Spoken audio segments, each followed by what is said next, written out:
What's up, meatbags? It's the often imitated, never duplicated Tony TGD coming at you with another video. As you can see on the screen, we got a picture of the Black Panther, but it's not exactly the Black Panther you know and love. It is a white gentleman, a gentleman of Caucasian persuasion, if you will. Now this has been making its rounds on Twitter. It's actually an old image. It was done, I want to say like a year ago, like right around when they first announced the What If. I think the image even predates that. I think maybe even when they started race swapping characters. The Living Scribe, who did do this image, I believe, he did this image a long time ago, probably like right after the Black Panther came out. I'm not exactly sure, but either way, it's been making the rounds again because we had a What If T'Challa became Star-Lord. So someone dug this up and they were posting this around Twitter, causing all kind of headaches, causing people to get all upset, all mad. How can you do this? This is not right. This is completely incorrect. You know, very, very angry people on Twitter, which is par for the course. You know, Twitter is just full of angry, angry people.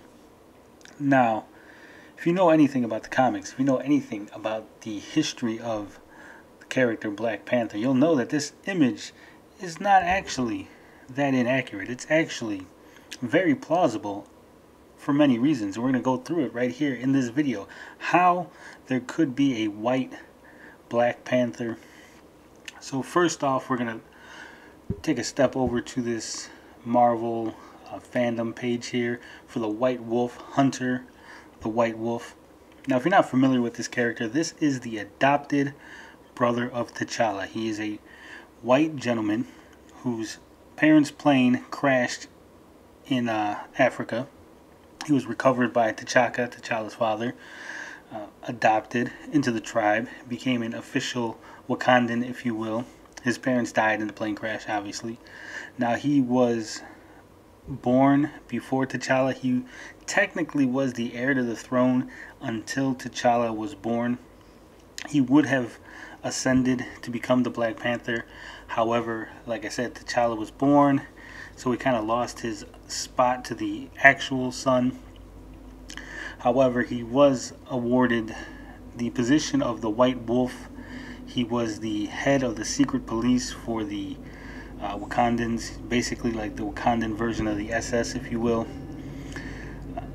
When T'Challa took over, he decided that the Secret Service, the secret police, were a little too aggressive, a little too, good at their job, I guess. So he disbanded them. White Wolf took off, took his guys with them. They became mercenaries, a thorn in the Black Panther's side.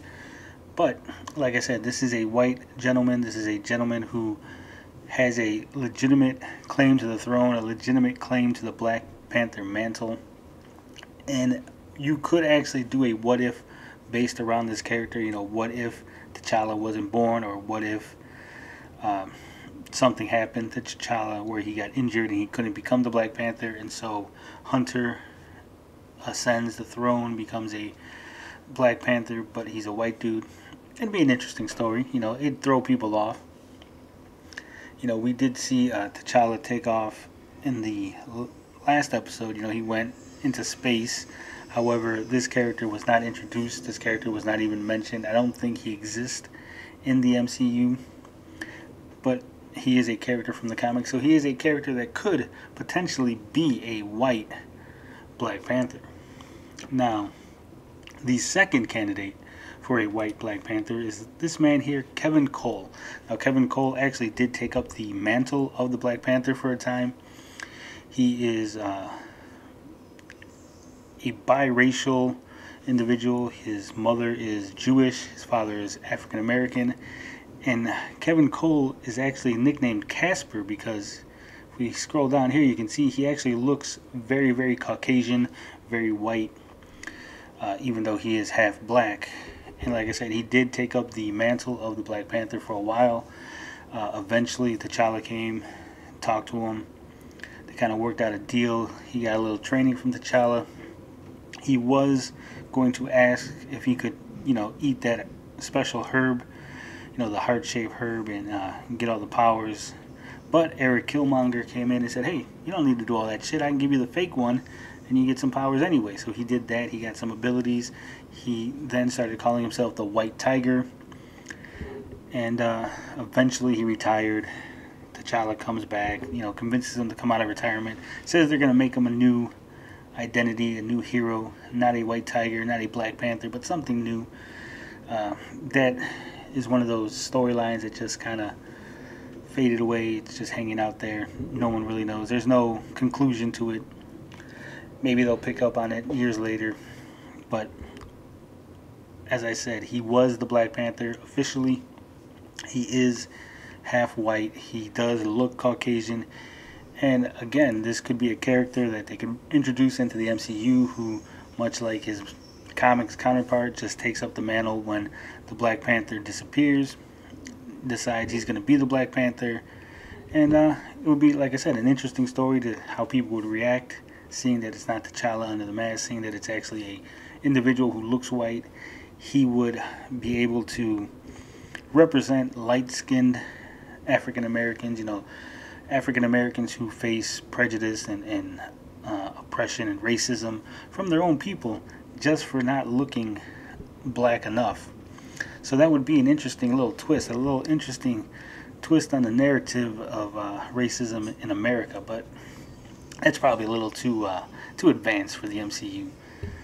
And of course, the third potential candidate for a white Black Panther would be the ultimate version of the Black Panther. Now, you'll notice that the name of the ultimate version of the Black Panther is T'Challa Udaku. He's slightly different. M'Baku, the white gorilla, is his brother in this continuity. He's actually the younger brother. He decides that he wants to become the Black Panther, so he goes about the ceremonial ritual behind his parents' back, behind his brother's back, gets attacked by the Black Panther, gets his throat slashed. He's in critical condition. His father, T'Chaka, has to go to Weapon X and ask them for help. They agree to help him. They give him claws, not unlike Wolverine. They give him some upgrades, save his life, but they cannot save his voice, so he's actually mute from that day forward. Now, eventually, S.H.I.E.L.D. and Weapon X, they decide to be nationalized. They're no longer going to be, this organization run for global needs. And so that kind of upsets the Wakandans. They try to get T'Challa back. Nick Fury says no, he ain't going back. He belongs to the United States government. And then he starts training under Steve Rogers. Now, Steve Rogers eventually learns to communicate with T'Challa, and he learns that T'Challa actually does want to go home. So, Steve Rogers, knowing that no one has seen what the Black Panther looks like under his hood, they don't know what his face looks like, and he can't talk, so obviously he doesn't have to worry about the voice. He sneaks T'Challa out of the facility, dons the costume of the Black Panther, and for a good while, the Black Panther is actually Steve Rogers in disguise. And if you look at this panel here, there's a panel from the Ultimate. You can see Steve Rogers in the costume of T'Challa. He's got the shield on his hand.